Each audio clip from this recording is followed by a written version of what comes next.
इयत्ता 6वी विषय भूगोल घटक ऊर्जा साधने उपघटक पारंपरिक ऊर्जा साधने. विद्यार्थी मित्रांनो, आज आपण ऊर्जा साधनांचा अभ्यास करणार आहोत. माणसाच्या गरजा भागवण्यासाठी माणूस वेगवेगळ्या गोष्टी करत असतो.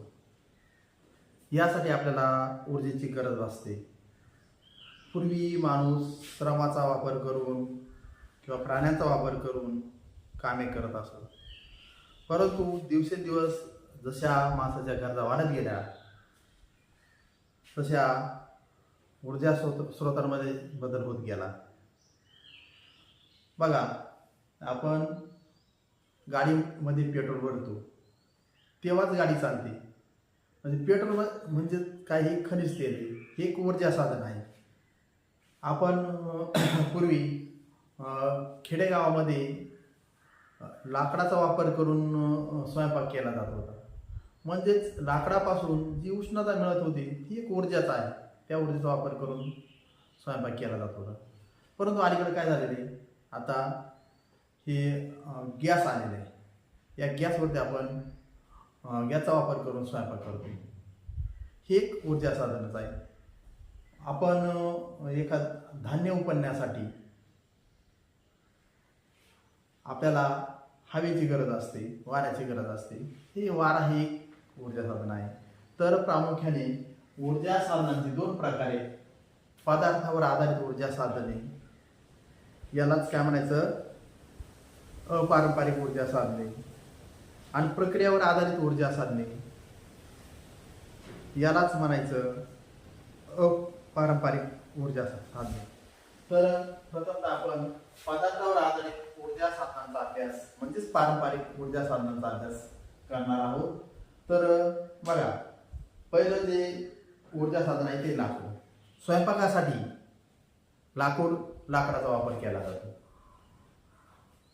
त्याच्यापासून ऊर्जा मिळून जाते. त्यानंतर दगडी कोळसा कसा तयार झाला, तर पूर्वीच्या काळी भूगर्भातील हालचालींमुळं जंगले गाडली गेली किंवा मनुष्य प्राणी जे मोठमोठे शहर होती ती गाडली गेली आणि जमिनीतील पृथ्वीच्या अंतर्गत भागातील उष्णतेमुळं या पदार्थांवरती प्रक्रिया होऊन दगडी कोळसा निर्माण झाला.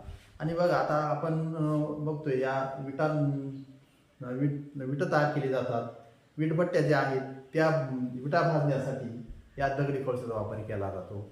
तसेच काही ठिकाणी ज्या रेल्वे आहेत त्या रेल्वे गाड्यांमध्ये या दगडी कोळशाचा वापर करून ऊर्जा तयार केली जाते आणि त्या रेल्वे त्या ठिकाणी चालवल्या जातात. त्यानंतर तिसरं जे ऊर्जा साधन आहे ते आहे खनिज तेल. खनिज तेल हे सुद्धा जसं आपण दगडी कोळसा कसा तयार झाला त्याच पद्धतीने पृथ्वीच्या अंतर्गत भागातील दाबामुळे या खनिज तेलाची निर्मिती झाली. खनिज तेल म्हणजेच काय, पेट्रोल, डिझेल, रॉकेल. आणि नैसर्गिक वायू म्हणजेच आपण जो स्वयंपाकासाठी वापरतो तो हा नैसर्गिक वायू जमिनीच्या पोटामध्ये निर्माण झाला. त्यानंतर पुढचं जे पदार्थावर आधारित ऊर्जा साधन आहे ते आहे बायोगॅस. बघा, जनावरांचं शेण, मलमूत्र किंवा पालापाचोळा, फळांच्या साली ह्या आपण काय करतो, रस्त्यावर फेकून न देता त्याचा वापर आपण बायोगॅस निर्मितीसाठी केला पाहिजे. पूर्वी बायोगॅस हे यंत्र प्रत्येक गावामध्ये पाहायला मिळत होते, परंतु आता ते दिसत नाही. तर या बायोगॅसचा वापर घरातील स्वयंपाकासाठी, दिवे लावण्यासाठी किंवा पाणी गरम करण्यासाठी केला जात होता.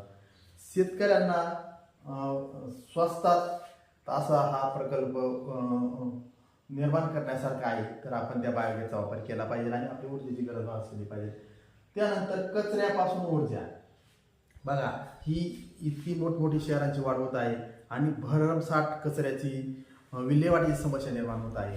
तर आपण काय केलं पाहिजे, या कचऱ्यांचं वर्गीकरण म्हणजे सुका कचरा आणि ओला कचरा असं वर्गीकरण करून त्या कचऱ्याचा वापर आपण वायू निर्मितीसाठी केला पाहिजे आणि त्या वायूपासून वीज निर्मिती केली पाहिजे.